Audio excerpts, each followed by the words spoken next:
Assalamualaikum warahmatullahi wabarakatuh. Waalaikumsalam warahmatullahi wabarakatuh. Shalom, Om Swastiastu, Namo Buddhaya, salam kebajikan untuk kita semua.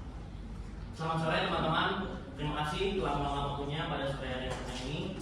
Izinkan memperkenalkan diri. Saya Chandra Fatur Rahman, yang dimana pada kesempatan ini saya ingin membahas tentang isu yang baru-baru ini mungkin kita dengar, yaitu perkataan dari salah satu tokoh besar di Indonesia yang dimana berencana untuk membuka 20 juta hektar hutan untuk kebutuhan pangan dan juga energi.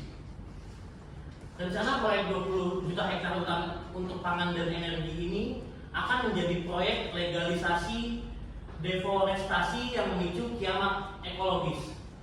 Yang dimana ini saya kutip melalui WALKI. WALKI itu merupakan wahana lingkungan hidup Indonesia yang dimana merupakan organisasi non-profit terbesar yang ada di Indonesia tentang masalah lingkungan.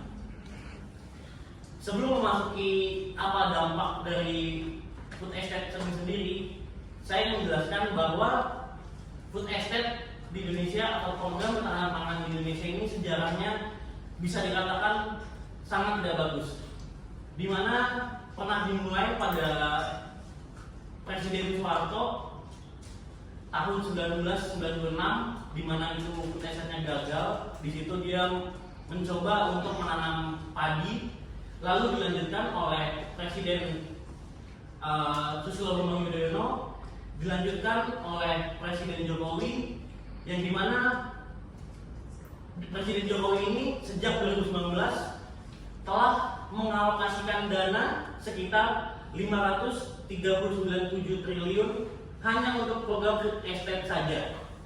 Itu merupakan angka yang sangat besar, yang dimana beberapa aktivis menilai bahwa kegagalan ini merupakan kegagalan secara keseluruhan, dimulai dari kegagalan perencanaan, eksekusi, dan pemahaman tentang apa arti sesungguhnya ketahanan pangan itu sendiri.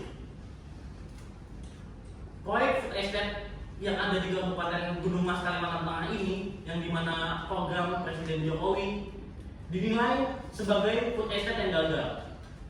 Salah satu faktornya adalah salah memilih lokasi tempat, yang dimana dibangun singkong di sana di bawah lahan pasir, dimana dipikir secara logika tanaman bisa tumbuh di bawah tanah pasir, bukan tanah berpasir, tapi ini benar-benar pasir, yang dimana kemampuan mengikat unsur haranya tidak ada, kemampuan mengikat airnya tidak ada.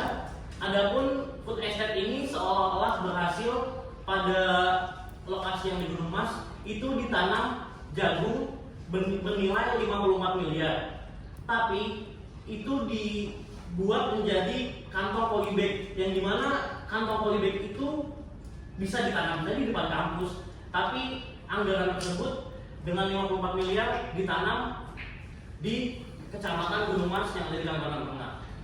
Nah, bisa dilanjutkan, ini merupakan dampak pembukaan hektar sekitar 20 juta.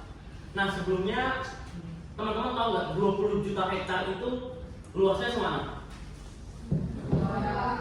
Kalau kita ibaratkan 20 juta hektar itu sekitar 2 kalinya Pulau Jawa.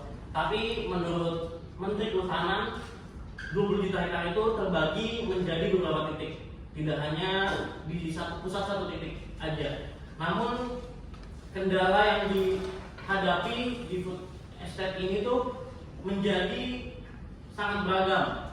Saya mempunyai saran yang bisa teman-teman mungkin ikuti atau teman-teman lakukan gitu. Kita sebagai generasi yang hidup dengan media sosial, teman-teman bisa membantu mungkin men-share para aktivis lingkungan untuk program ini tidak dijalankan lagi gitu. Karena menurut saya, jika program ini dijalankan lagi, tidak hanya membuang-buang anggaran, tapi juga merusak lingkungan hidup kita, masyarakat adat, maupun bencana-bencana yang akan dihadapi oleh rakyat Indonesia. Dampak yang lainnya adalah kerusakan biodiversitas, konflik agraria yang tentunya diikuti dengan kekerasan dan kriminalisasi akibat pendekatan keamanan dalam memastikan jalannya rencana dan program ini. Nah, banyak terjadinya kriminalisasi pada banyak tempat gitu, seperti di Wadas. Jadi banyak warga Wadas yang diintimidasi, ditangkap oleh polisi, sekedar hanya dia ingin menahan haknya mereka gitu. Bayangkan jika rumah teman-teman gitu diambil, tapi malah teman-teman yang diintimidasi, teman-teman yang malah dipenjara. Ini sebuah tindakan yang sangat tidak bagus bagi pemerintah.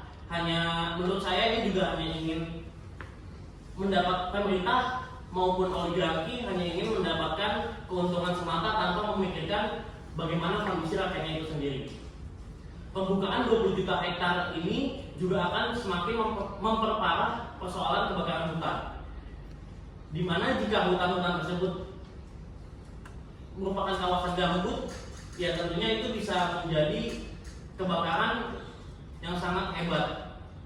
Mungkin itu saja, izinkan saya menutup dengan pantun. Burung elang terbang tinggi di atas bukit penuh bintang, hutan Indonesia harus dilindungi untuk anak cucu di masa mendatang. Kurang lebihnya mohon maaf.